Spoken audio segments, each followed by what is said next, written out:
SK이노베이션 2021년도 실적을 스루풋 회계로 분석한 내용을 소개하도록 하겠습니다. 말미에 연결 손익도 함께 소개하도록 하겠습니다.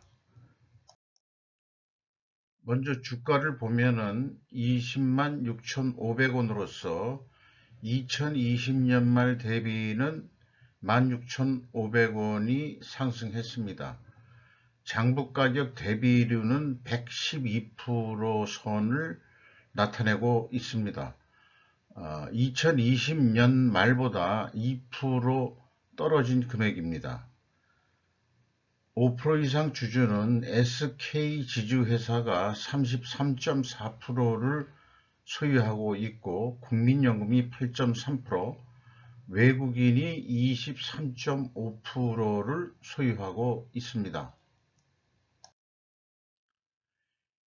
2022년에 매출 계획을 과연 어떻게 세울 수 있을까 하는 화두를 던질 수 있는 2021년의 결산 내용인데요.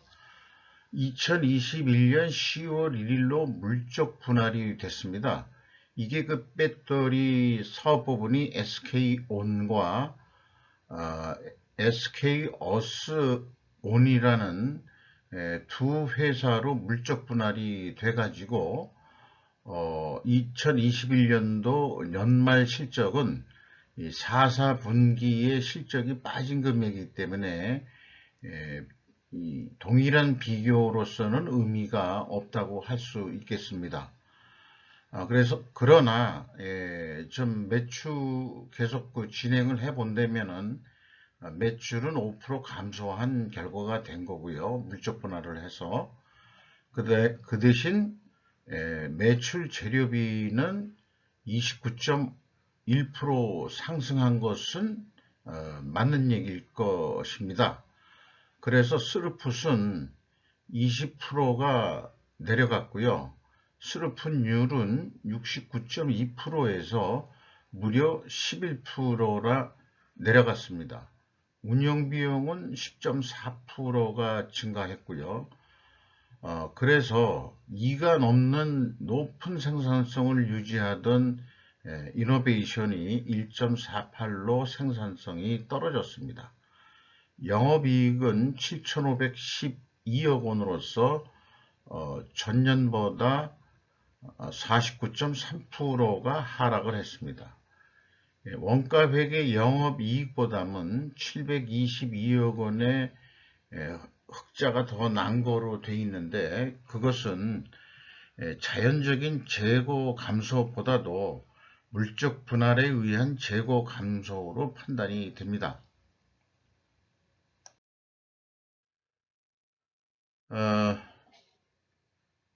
물적 분할을 했는데 그 갭이 발생을 했습니다. 왜 그런지는 모르겠습니다만은 회사가 표시한 거 보면은 분할 전 자산은 5조 5,837억 원이었는데 분할 후에 SK이노베이션은 2조 8천억짜리가 되고 배터리인 SK온은 2조 또 8천억짜리가 됐는데 SK어스온이라는 것은 EMP라는 사업부 부분이 자회사로 물적 분할이 된 건데요. 이걸 다 합쳐보면은 5조 7,922억 원이 됩니다. 그래서 2천억 원이 더 많아진 겁니다. 그 2천억 원이 어떻게 이렇게 증가할 수 있는 건지 그거를 잘 모르겠습니다. 물적 분할 유동자산에 재고자산이 얼마씩 들어가 있을 텐데 각각 얼마씩인지는 알 수가 없었습니다.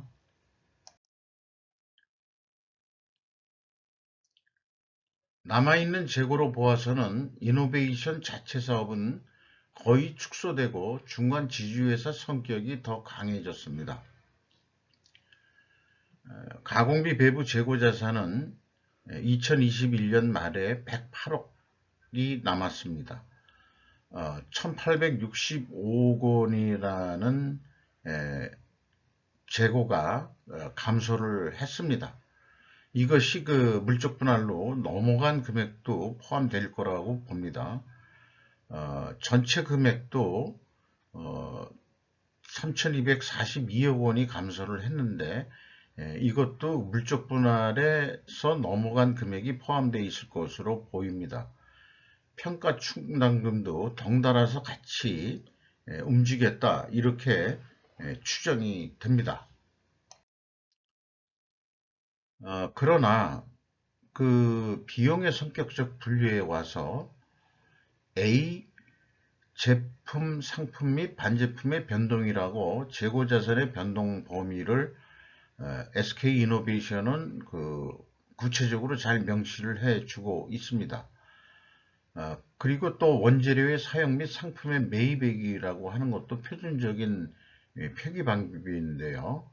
1조 9천억 원의 그 원재료를 사용한 것으로 이렇게 되어 있습니다. 원재료가 만약에 여기에 그 물적 분할로 넘어간 그 금액도 포함이 되어 있다면은 이 비성분에 대한 전체 영업 비용은 잘못된 것일 것입니다. 왜 그러냐 그러면은 그게 물경 49.3%나 증가한 거로 나타나기 때문입니다. 그런데 그 원재료의 사용과 상품의 매입액을 검증할 방법은 없습니다. 그게 문제로 좀 보입니다. 비성분 전체 합계액은 매출원가 더하기 판매관리비인데 이것을 총 영업비용이라고도 얘기를 표현합니다. 그래서 이 총 영업비용을 매출원가 재료비하고 운영비용으로 두 가지로 크게 디커플링해서 스루풋 회계에는 분석에 들어갑니다. 이 운영비용에서 가공비와 판매관리비는 포함되어 있는 건데요. 별도로 손익계산서에서는 식별을 했습니다.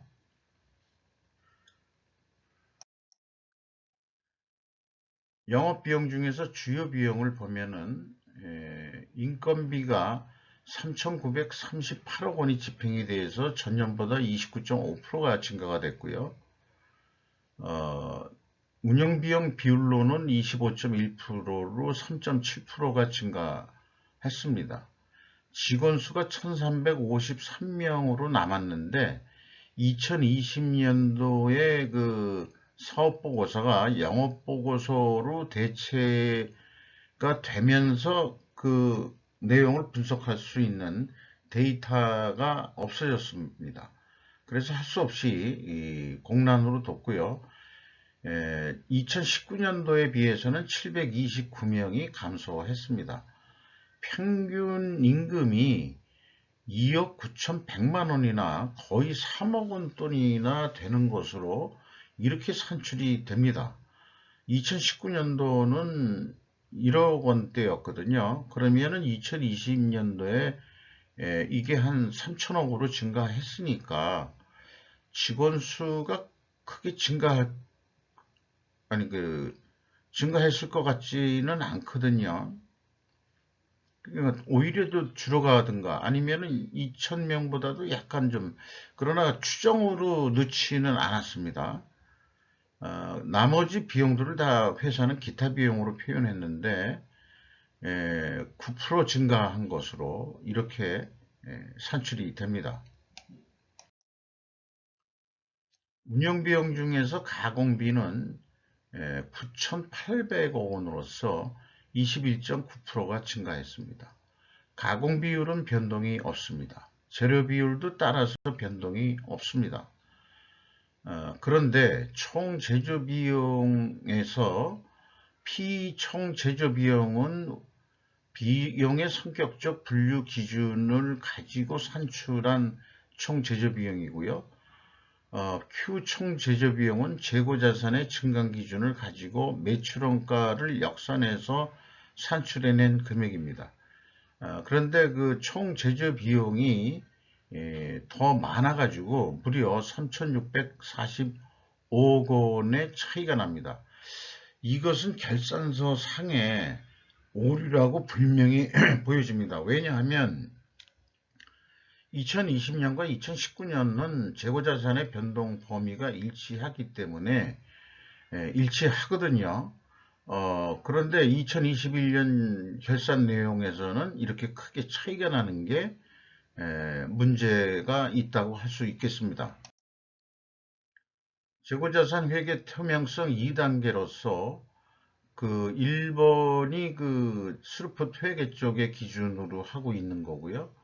비성분 재고자산의 변동은 이제 회사가 제시한 건데, 이 위에 마이너스라고 하는 것은 재고자산이 이만큼 감소가 된 것을 나타냅니다. 그런데 비성분 쪽에서 마이너스는 거꾸로 그 증가한 거로 나타나는 것을 마이너스로 표시하게 되어 있습니다. 그래서 총 제조 비용의 차이가 3,645억 원인데, 이 금액이 아까 그 얘기한 재고 자산의 그 물적 분할에 의한 감소분을 포함하고 있는 금액으로 판단이 됩니다. 그리고 전체 재고 자산은 아마 5천억의 차이가 있지 않을까 이렇게 추정이 됩니다. 둘 중에 어느 게 잘못됐느냐 그러면은 저는 이 재고 자산의 변동 쪽 비성분 쪽에서 그 잘못 표기된 거다 이렇게 지금 판단을 하고 있습니다. 이 왜 여기서 마이너스라고 표현이 되어 있냐면은 매출원가는 기초 WCAI에서 총 제조 비용을 더하고 기말 WCA를 빼면은 매출원가가 나오는데, 매출원가는 먼저 기초에서 기말을 빼고 그 다음에 총 제조 비용을 더해도 결과는 마찬가지일 것입니다. 그런데 기말 재고가 크게 감소했으니까 당연히 기초 재고는 많았었죠. 그러니까 플러스로 표기되어야 당연한 겁니다. 그런데 마이너스로 표시됐다는 거죠. 이것이 좀 문제로 보입니다. 현금 흐름표 기준 전체 재고 자산의 증감 내역도 역시 5천억 원대의 차이를 나타내고 있습니다. 재고자산 평가 손실과 환입액을 가감해 주어도 전년도에도 역시 차이가 있습니다. 2021년도도 가감해 줘도 결국은 그 2단계에서 확인한 숫자 이상으로 5천억 이상의 차이가 있습니다. 이것은 뭐 제가 잘못 분석하고 있는 건지 어떤지는 모르겠습니다만은 매우 혼동스러운 입장입니다. 이렇게 나올서는 안 되는 거거든요. 그래서 일단 이 5천억이나 3천억의 그 차이가 나는 것은 뭐 물적 분할로 인정을 한다 하더라도 그 재고자산의 평가손실 환입액을 차감해 줘도 요 2020년이나 2019년도도 차이가 난다는 것은 결국은 현금 흐름에서 일치하지 않는다는 얘기거든요. 그렇다면 다른 데이터의 신뢰도도 무너진다 이렇게 말씀드릴 수 있는데, 왜냐하면 현금만큼은 회사가 맞춰줘야 됩니다.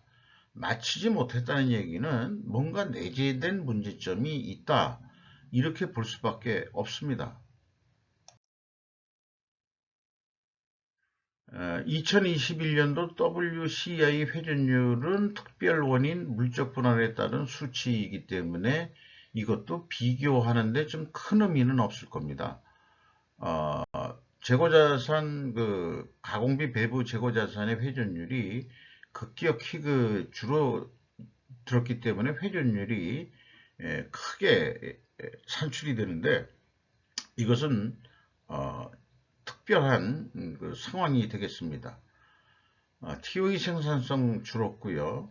그 다음에 스루픈율도 줄었고, 총 자산 회전율이라는 것은 그 어떻게 생각하면은 그 자신이 가지고 있는 역량의 사업 활동에 얼마나 활용하고 있느냐 그런 얘기인데 0.22 정도면은 SK이노베이션은 그 비유동자산의 종속기업을 상당히 많이 거느리고 있기 때문에 본인 자체의 그 순운전자본 영업활동은 작은 편이다 이렇게 볼 수 있겠습니다. 매출 채권 수금 속도는 특별히 좀 빨라진 거로 나타나고요. 왜냐하면 이게 이것도 역시 물적 분할에 의한 영향으로 보여지고 매입 채무 지급 속도도 역시 빨라졌는데 이것도 물적 분할에 의해서 배터리 부분 쪽에 그 영향력이 없어진 결과입니다. 현금 재무지표로서 캐펙스 자본적 지출은 1조 1천억 원대가 투자가 됐습니다. 이게 물적 분할에 투자가 됐다는 의미가 되겠죠. 그리고 종속기업 및 관계기업 비율이 90.8%나 됩니다. 이 정도면은 지주회사 성격인데 그 위에 SK 지주회사가 있기 때문에 중간 지주회사라고 부를 수 있을 것 같습니다. 세후 현금 순이익으로는 8,638억 원의 손실이 났습니다. 현금 수익률로서도 마이너스로서 현금 결손율이라고 할 수 있겠죠. 5.1% 마이너스입니다. 이 4.5%가 더 결손금이 증가했습니다.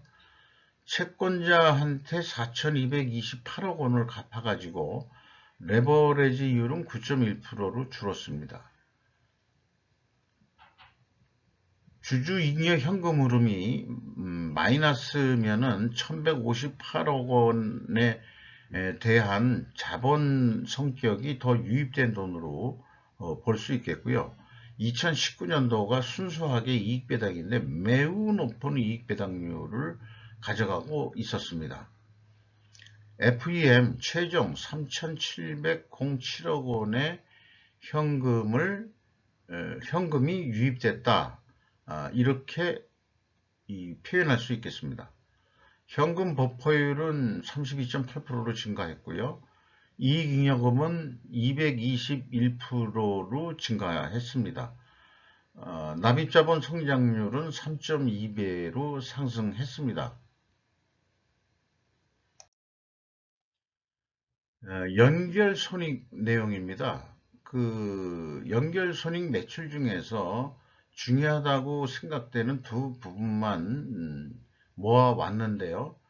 이 석유 사업이 그 SK 에너지로 되어 있습니다. 에너지 쪽에서는 인천 석유화학이라는 자회사도 있는데 아마 제 젊었을 때 기억으로는 경인에너지가 아닌가 이렇게 생각을 합니다. 석유 사업에서 26조 8천억이 발생이 됐는데 2020년도는 20조 원밖에 매출이 나타나지 않았습니다. 근데 2019년은 32조였거든요. 2020년이 휘발유 가격 하락으로 인해 가지고 출고가 기준이겠죠. 이때는 이 적자가 났었습니다.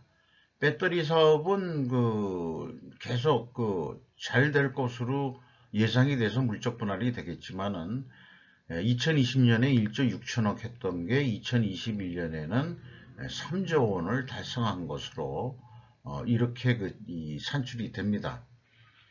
연결 손익으로 보면은 매출이 46조 8천억 원대를 달성해서 전년보다 35.6%가 증가했고요. 매출 재료비는 상대적으로 22.5%로 낮게 증가를 했습니다. 그래서 스루풋이 무려 135.3%가 증가를 했고 스루풋율은 8.5%가 상승을 했습니다. 운영 비용도 25.3%가 증가를 했습니다. TOE 생산성은 1.19로서 전년도 0.63에서 0.56으로 크게 상승을 했습니다. 영업이익은 1조 5천억 원으로서 전년도 영업적자 2조 3천억 원에서 165%가 전환이 돼가지고 이런 결과가 나왔습니다. 원가회계 영업이익보다는 2,379억 원이 더 적게 산출이 됩니다. 이 연결을 본 것은 SK이노베이션의 핵심 그 자회사는 SK에너지라고 보는데, SK에너지가 과거에는 기업 공개가 되어 있다가 SK이노베이션을 만들면서 SK에너지가 비상장화 됐거든요. 한국에서 그 에너지 기업으로서 그 3대 에너지 기업이 있다고 그러면은 SK에너지, 그 대한석유공사를 선경이 인수했었죠. 1970년대 넘어선가요. 노태우 정권 때. 사돈관계도 됐지만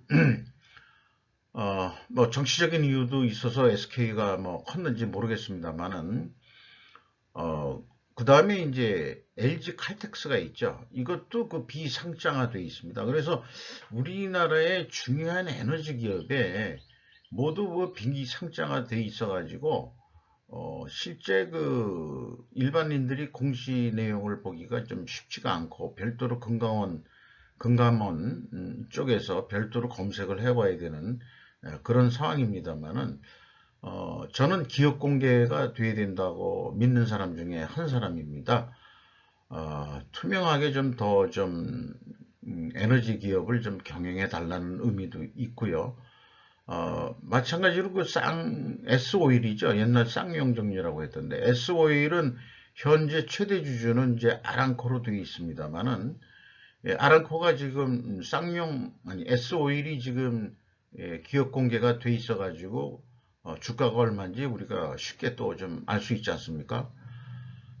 또 아람코 자체도 이제 그 기업 공개를 해서 상장이 돼 있는 상태죠. 그래서 에너지 기업들이 그 재상장을 했으면 하는 바람입니다. 석유 제품 가격을 보면은 2020년에 2019년보다도 크게 떨어졌다가 다시 급격히 그 50% 이상대로 상승을 했다는 거, 이미 그 경제 상식적으로 알고 있는 내용이죠. 그리고 이제 그 기초사업부분 자회사의 큰 제품이 에틸렌 뭐 이런 거 우리가 많이 들어본 건데, 합성소지, 이것도 그 38.9%, 20.5%로 크게 증가했다. 그래서 SK에너지 이노베이션 2021년도 실적이 좋아진 거에 대한 근본적인 이유가 제품 가격의 어떤 큰 상승에 기인했다라는 것을 인식할 수 있는 그런 내용이 되겠습니다. 저는 결코 지주회사 외에는 연결 재무제표를 분석하지 않습니다. 왜냐하면은 이 개별 회사의 실질적인 어떤 경쟁력이나 또 그 원인들을 분석하기가 매우 어렵기 때문입니다. 어렵다기보다는 희석이 되기 때문에 이 어떤 그 해결책이나 그런 것을 찾기가 더 어려운 거죠. 그래서 주식하신 분들은 연결로 그 보고 계신지는 몰라도 스카이 홀딩스는 계속해서 개별 분석을 원칙으로 가져가는 것을 말씀드릴 수 있겠습니다. 감사합니다.